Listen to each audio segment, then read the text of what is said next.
She sent cops to my ranch at midnight, screaming I'm a criminal on my own land. You won't believe the dirty secret I caught her hiding.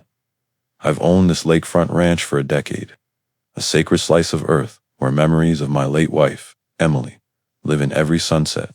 But suddenly, I'm a trespasser.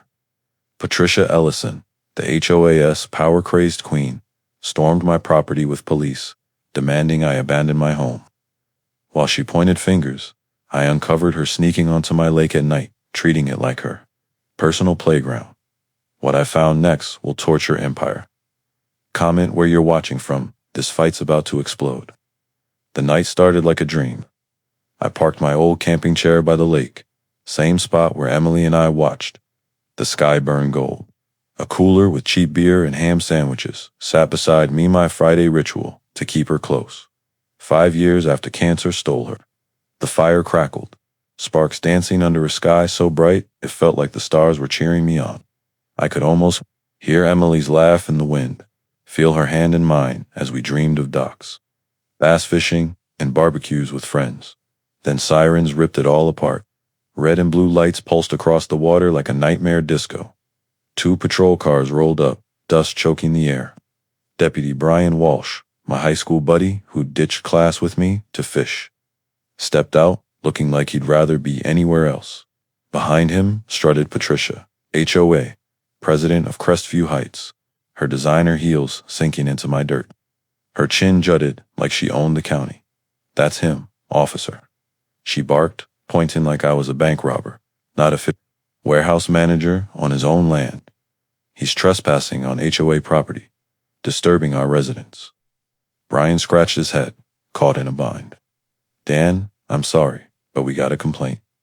Mrs. Ellison says this lake's hers. My blood boiled. This lake's our home, Dan, Emily's voice echoed. I pulled out my worn deed, my talisman. Brian, you know me? I bought this ranch with every cent my parents left me. These papers prove it's mine. Patricia snatched, then before Brian could, her manicured nails flashing. These could be forged. She sneered, tossing them back like trash. This lake's part of our watershed rights.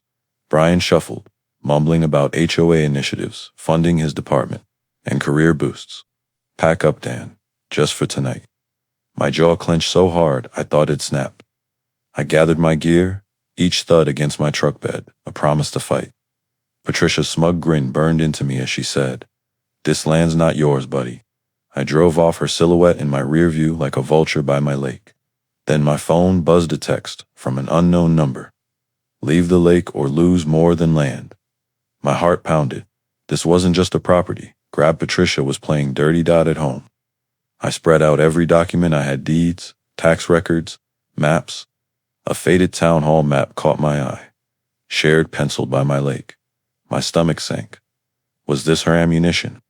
I called Evelyn Harper, the town's living history book. Her voice crackled with knowing. Patty's not the first to try stealing land. Bring your papers tomorrow. Then an email from Patricia hit, a cease and desist, claiming the lake was HOA property, with photos of me camping, time stamped over months.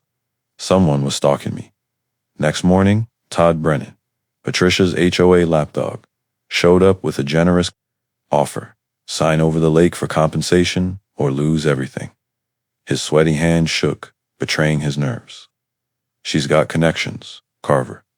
I stepped closer, watching him flinch. My papers don't lie, Todd. He bolted. But I was already headed to Evelyn's. Her living room was a time capsule: photos, old deeds, secrets. The Garrison family, she said, pulling a folder. HOA claimed their water rights, then their land. By the time they fought back, they were bankrupt. She slid me a Nevada court filing. Patricia Ellison's same name, same predatory smile hat. Lost a massive land fraud case 7 years ago. Her real estate career ruined. She'd fled to Texas, rebuilding her kingdom through the HOA. Todd's fear, Brian's career talk, it clicked. She was a pro. That afternoon, I confronted Todd outside the store. He whispered, "She's dangerous, Dan. Sign the papers." I clutched a photo Evelyn gave me. Patricia by a lake, holding a hazard-marked canister. This lake's our home, Dan. That night, My house shook a thud. My fence gate was smashed, tire tracks leading to the lake. An oily sheen poisoned the water, a toxic rainbow spreading. The war had escalated. I stormed the Crestview Heights clubhouse meeting, where Patricia played the victim to a packed room. "This man's poisoning our lake," she cried, showing doctored photos of my ranch. A man pointed me out. "That's the troublemaker." But a whisper cut through. I saw HOA folks at the lake at night. I held up Evelyn's court filing. "The HOA lost a land grab like this before. Check the records." Patricia's crocodile tears flowed, but cracks showed residents doubted her.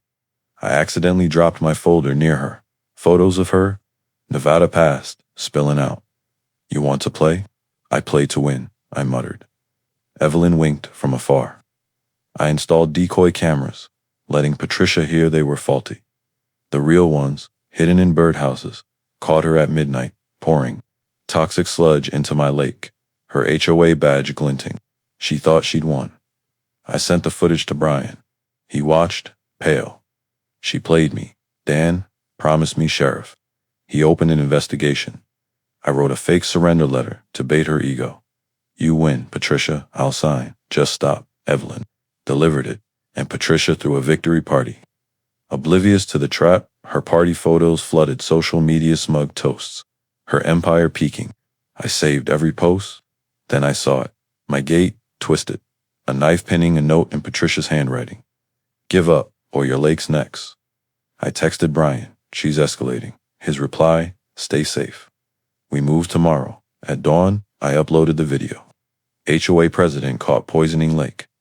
It exploded thousands of views, memes of Patricia as a villain. Residents shared their own HOA horror stories. Evelyn brought Maria Gonzalez, whose garden Patricia destroyed.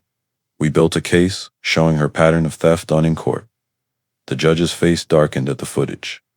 "Criminal activity," she declared, fining the HOA $100,000 and banning Patricia from leadership. Her husband's shady finances surfaced. His law license on the chopping block. Brian nodded a silent apology. The headline screamed, "HOA Queen's toxic reign ends." I bought 40 acres of Crestview Heights, including their precious community center. "I'm dissolving the HOA board," I announced. Patricia stumbled, gasping, "How could you afford it?" I smiled, thinking of Emily's saved settlement money. "My papers don't just win, they laugh." The community rallied at my lake, now clean, for a barbecue. Evelyn's patty impression had everyone roaring. I toasted Emily. "This lake's our home." A woman from Riverside Township approached, begging help against their HOA. I took her folder, knowing I'd fight again. That night, a scorched photo of my lake appeared under my wiper, with "This isn't over," P scrawled on it. Patty was down, but not out. I tucked it away, checking my cameras. Let her come. I'd beaten her once, and I'd do it again. This lake was our home, Emily's, and mine, and no one would take it.